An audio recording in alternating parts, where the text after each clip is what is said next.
दोस्तों, 80 और 90 के दशक में हर शाम दूरदर्शन पर प्रसारित होने वाले बुलेटिन का इंतजार पूरा देश करता था, जिसमें न्यूज रीडर पूरी सादगी से कुछ ही मिनटों में देश भर में होने वाली घटनाओं की खबर दे देते थे। उस वक्त ना तो न्यूज को मसालेदार बनाने के लिए चीखने चिल्लाने की जरूरत पड़ती थी और ना ही छोटी सी बात का बतंगड़ बनाया जाता था। इसी दौर में कई न्यूज एंकर ऐसे आए जिन्होंने अपनी सादगी, सरलता और खूबसूरती से दर्शकों के दिलों पर अपनी खास जगह बना ली थी। और आज के इस वीडियो में दूरदर्शन के उन 10 सबसे मशहूर न्यूज एंकर्स की हम बात करेंगे, जिन्होंने न्यूज को अपनी जिम्मेदारी समझते हुए कई सालों तक दर्शकों तक देश दुनिया की सच्ची खबरें पहुंचाई थी। तो पूरा वीडियो जरूर देखिएगा, क्योंकि आज आपकी भूली बिसरी यादें ताजा होने वाली हैं। तो इस लिस्ट में सबसे पहले स्थान पर अपनी जगह बनाई है प्रतिमा पुरी ने। दोस्तों, आप में से 80 और 90 के दशक के लोग ये बात अच्छी तरह से जानते होंगे कि उस वक्त दूरदर्शन पर समाचार का मतलब होता था 100% सही खबर आना, जिसकी शुरुआत हुई 15 अगस्त 1965 के दिन, जब जर्नलिस्ट प्रतिमा पुरी ने दूरदर्शन की पहली न्यूज रीडर बनकर दर्शकों को कुछ ही मिनटों में देश भर में होने वाली बड़ी बड़ी घटनाओं के बारे में बताया और दर्शक ने उनकी न्यूज बुलेटिन की काफी तारीफ की। वैसे प्रतिमा का जन्म शिमला में एक गोरखा परिवार में हुआ था, जहां बचपन में उनका नाम विद्या रावत रखा गया था। लेकिन फिर वो दिल्ली आई और उन्होंने दिल्ली यूनिवर्सिटी से अपनी डिग्री पूरी की, जिसके बाद अपने होम टाउन जाकर ऑल इंडिया रेडियो में अपना करियर शुरू किया, जिसके 6 सालों बाद 1965 में उन्हें दूरदर्शन में न्यूज एंकर के तौर पर काम मिला।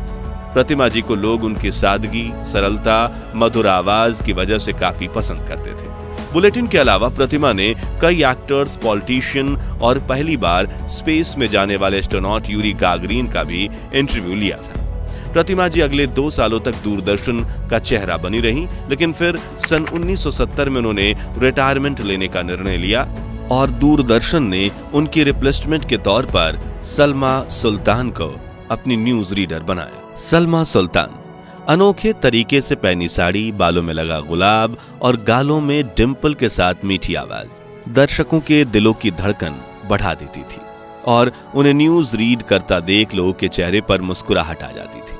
उनकी खूबसूरती के सामने तो बॉलीवुड की एक्ट्रेस की सुंदरता भी फीकी पड़ जाती थी। एक इंटरव्यू में सलमा ने बताया था कि उस वक्त उनके पास हर साड़ी के साथ मैच करके पहनने के लिए उतने ब्लाउज नहीं थे, इसलिए उन्होंने अपने ब्लाउज को छिपाने के लिए वी शेप में आगे की तरफ साड़ी पहनना शुरू किया था। लेकिन वो नहीं जानती थी कि उनकी ये मजबूरी काफी बड़ा फैशन ट्रेंड बन जाएगी और देश की हर लड़की उनकी तरह साड़ी पहनने लगेगी।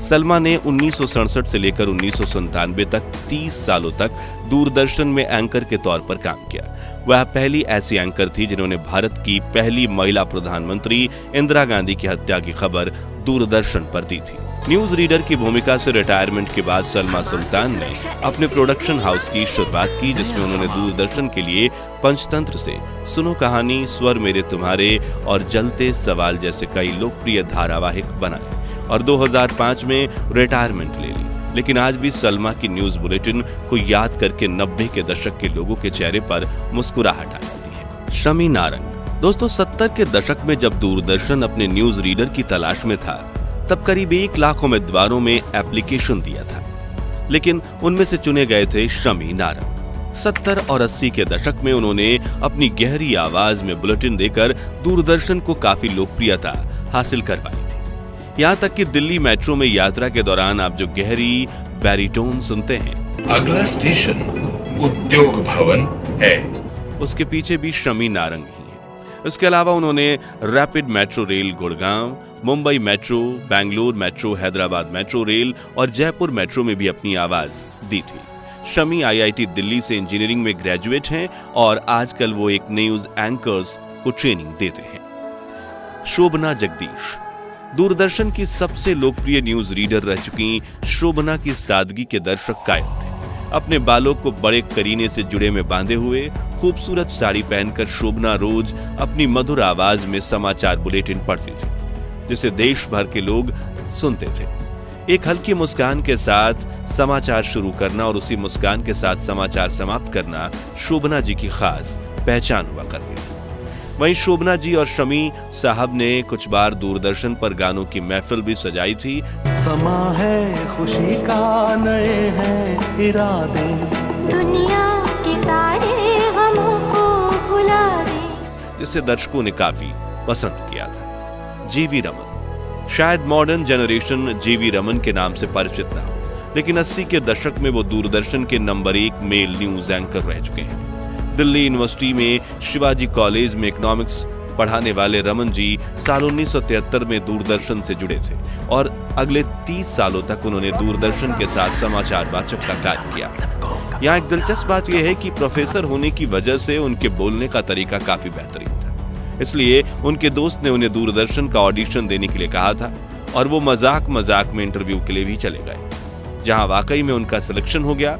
दूरदर्शन पर जीवी रमन जी ने ही राजीव गांधी की मौत की खबर दी थी, जिसे लेकर उन्होंने एक इंटरव्यू में बताया था कि मैंने दूरदर्शन में हजारों बुलेटिन पढ़े, पर सबसे यादगार बुलेटिन था जिसमें राजीव गांधी की मौत की खबर देश को सुनानी थी।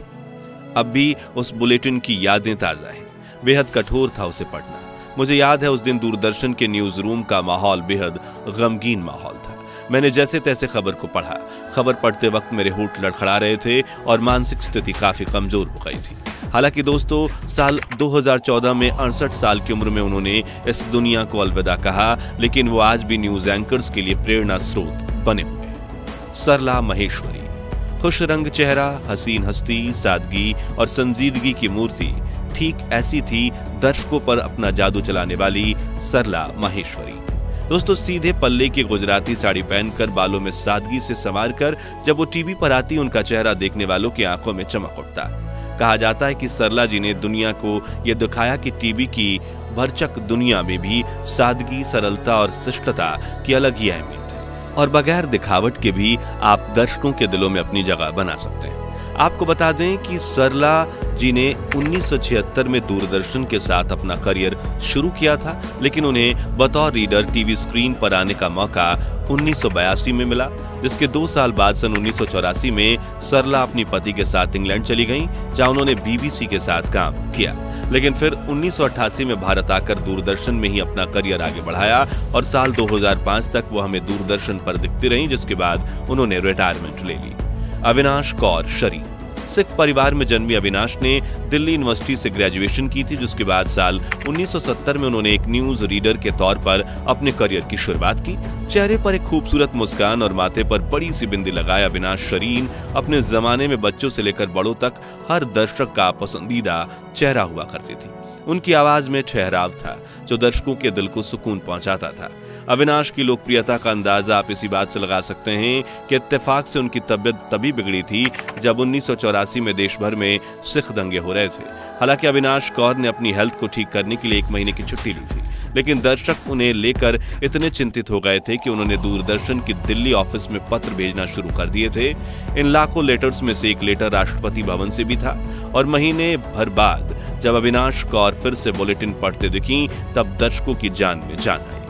नीति रविंद्रन, दोस्तों 80 और 90 के दशक में दूरदर्शन पर जिस एंकर की आवाज का जादू चलता था वो थी नीति रविंद्रन। उनकी आवाज काफी अनोखी और मधुर थी। नीति ने ही 1997 में मदर टेरेसा की मृत्यु की न्यूज पेश की थी और विदेश मंत्रालय के लिए एक documentary 50 years of India's independence बनाई थी, जिसे इंटरनेशनल लेवल पर भी कई पुरस्कार मिले थे। रिनी सिमोन खन्ना, केरल में एक भारतीय वायुसेना अधिकारी के घर जन्मी रिनी सिमोन खन्ना अपने समय की प्रसिद्ध न्यूज रीडर थी, जिन्होंने 1985 से 2001 तक पूरे 16 साल तक दूरदर्शन के साथ काम किया। और आप में से दिल्ली में रहने वाले दर्शक जो रोजाना दिल्ली मेट्रो में स्टेशन बताने वाली स्पष्ट आवाज सुनते हैं, नेक्स्ट स्टेशन इज उद्योग भवन, वो आवाज पता है किसकी है? जी हाँ, रिनी सिमोन खन्ना की। नीलम शर्मा, हिमाचल प्रदेश में जन्मी नीलम जी की पढ़ाई लिखाई दिल्ली में हुई थी। उन्होंने साल 1995 में दूरदर्शन के साथ अपने करियर की शुरुआत की थी और उन्हें उस समय की सबसे खूबसूरत लेडीज न्यूज एंकर के टाइटल से नवाजा जाता था। न्यूज रीडिंग के दौरान अपने चेहरे पर एक मनमोहक मुस्कान लिए नीलम जी त्रुटिहीन हिंदी उच्चारण करती थी। उन्हें अपने ड्रेसिंग सेंस और हेयर स्टाइल की वजह से भी जाना जाता था। दूरदर्शन के साथ अपने 20 सालों के सफर में नीलम जी हमेशा साड़ी, बिंदी और खुले बालों के साथ नजर आईं। अपने बेबाक अंदाज की वजह से Neelam ji best news anchor और अन्य कई अवार्ड्स भी जीत चुकी थी। वहीं 2019 में पूर्व राष्ट्रपति रामनाथ सिंह कोविंद ने उन्हें नारी शक्ति सम्मान से भी नवाजा था, मगर 17 अगस्त 2019 के दिन महज 49 साल की उम्र में नीलम शर्मा जी का निधन हो गया। जानकारी के मुताबिक वो कैंसर जैसी गंभीर बीमारी से पीड़ित थी। तो दोस्तों, 80 और 90 के दशक के इन लोकप्रिय न्यूज एंकर्स में से आपके पसंदीदा न्यूज रिपोर्टर कौन थे और अभी की न्यूज चैनल्स के मुकाबले दूरदर्शन समाचार की क्या खासियत थी? कमेंट्स में जरूर बताएं। इस वीडियो ने आपकी पुरानी यादें ताजा की हों तो इसे लाइक और शेयर करके 11,000 लाइक्स के लक्ष्य को हासिल करने में हमारी मदद कीजिए और ऐसे ही दिल छू लेने वाले वीडियोस के लिए इस चैनल को सब्सक्राइब करके पास वाली घंटी जरूर बजा दीजिए। जय हिंद, जय भारत।